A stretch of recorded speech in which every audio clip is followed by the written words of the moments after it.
teman-teman, Assalamualaikum. Selamat datang di channel Ranting Ilmu.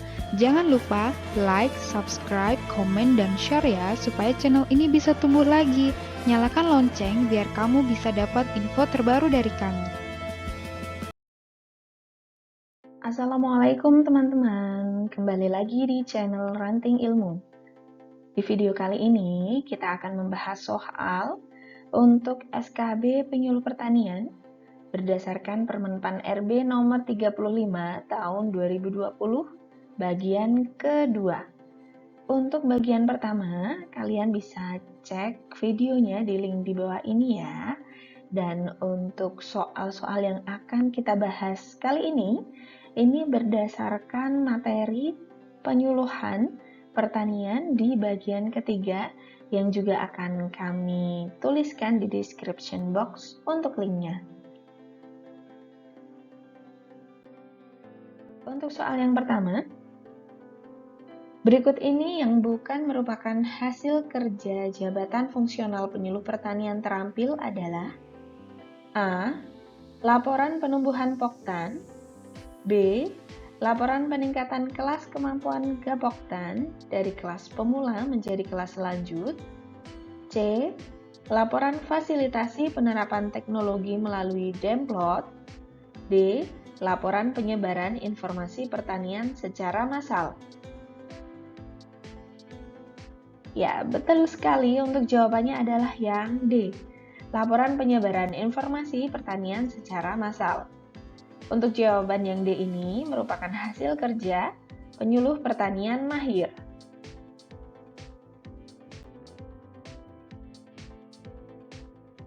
Soal yang berikutnya, berikut ini yang merupakan hasil kerja jabatan fungsional penyuluh pertanian mahir adalah A. Laporan hasil inventarisasi, identifikasi, dan rekapitulasi data sebagai bahan pengembangan penyuluh pertanian swadaya. B. Laporan penyebaran informasi pertanian melalui penggunaan media cetak. C. Laporan fasilitasi penerapan teknologi melalui Demfarm. Ataukah yang D. Laporan penumbuhan kelembagaan ekonomi petani.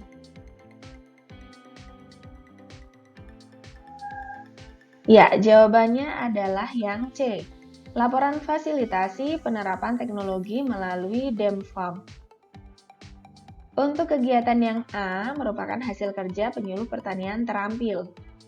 Sedangkan yang B merupakan hasil kerja penyuluh pertanian penyelia. Dan untuk yang D merupakan hasil kerja penyuluh pertanian terampil. Masuk ke soal yang berikutnya. Berikut ini yang merupakan hasil kerja jabatan fungsional penyuluh pertanian penyelia adalah A. Laporan fasilitasi poktan atau Gapoktan dalam penerapan teknologi melalui studi banding dan pameran. B. Laporan fasilitasi penerapan teknologi melalui Demarea. C. Materi peningkatan kapasitas poktan, Gapoktan, dan kelembagaan ekonomi petani. Dan yang D, laporan hasil inventarisasi, identifikasi, dan rekapitulasi data sebagai bahan penumbuhan pos penyuluhan pertanian desa.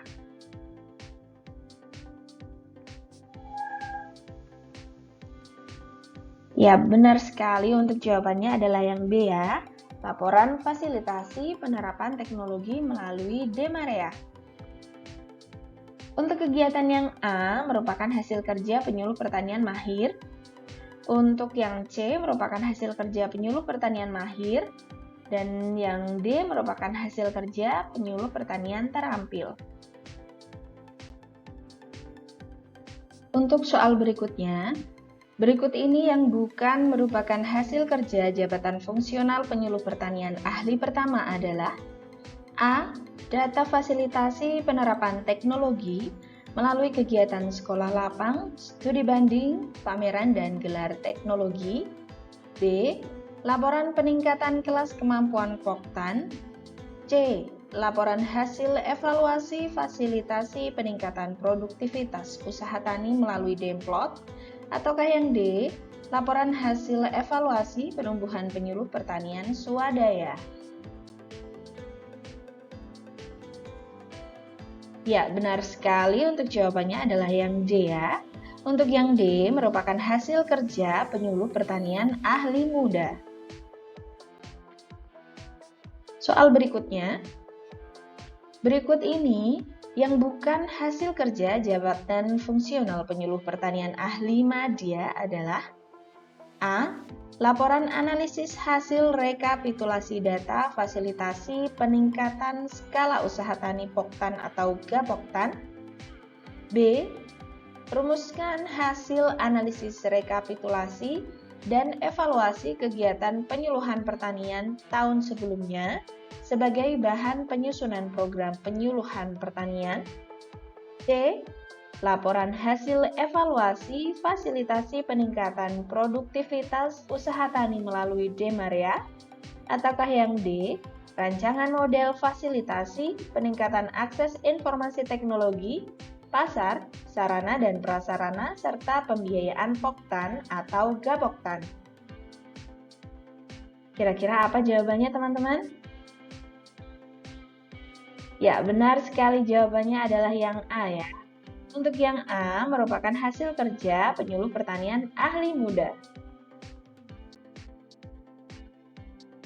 Untuk soal selanjutnya adalah berikut ini yang bukan hasil kerja jabatan fungsional penyuluh pertanian ahli utama adalah A.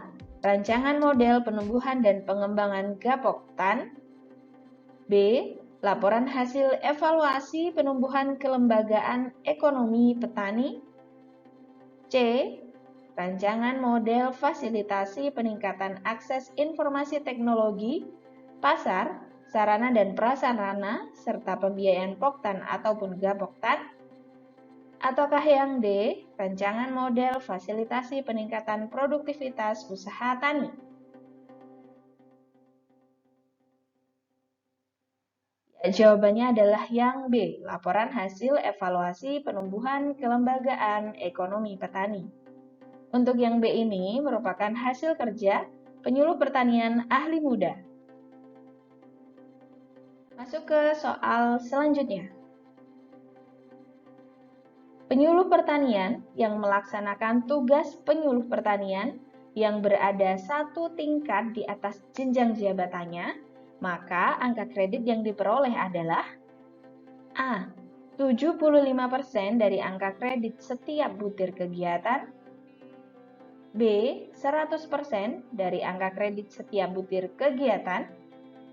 C. 50% dari angka kredit setiap butir kegiatan.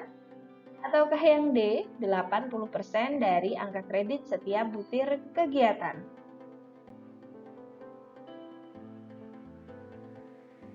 Yap, untuk jawabannya adalah yang D, 80% dari angka kredit setiap butir kegiatan. Soal berikutnya, penyuluh pertanian yang melaksanakan tugas penyuluh pertanian yang berada satu atau dua tingkat di bawah jenjang jabatannya, maka angka kredit yang diperoleh adalah A. 75% dari angka kredit setiap butir kegiatan. B. 100% dari angka kredit setiap butir kegiatan. C. 50% dari angka kredit setiap butir kegiatan. Ataukah yang D. 80% dari angka kredit setiap butir kegiatan?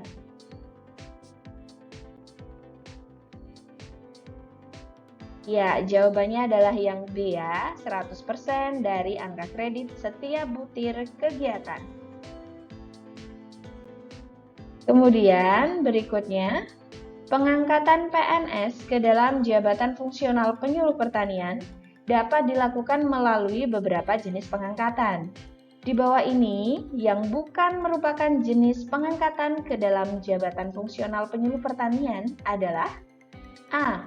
Pengangkatan promosi. B. Pengangkatan pertama. C. Pengangkatan mutasi. Ataukah yang D. Pengangkatan perpindahan dari jabatan lain? Kira-kira apa jawabannya ya? Nah, untuk pertanyaan yang ini jawabannya adalah yang C, pengangkatan mutasi. Berdasarkan Permen RB nomor 35 tahun 2020, di pasal 13 sudah tertera ya di situ untuk 3 cara pengangkatan PNS ke dalam jabatan fungsional penyuluh pertanian.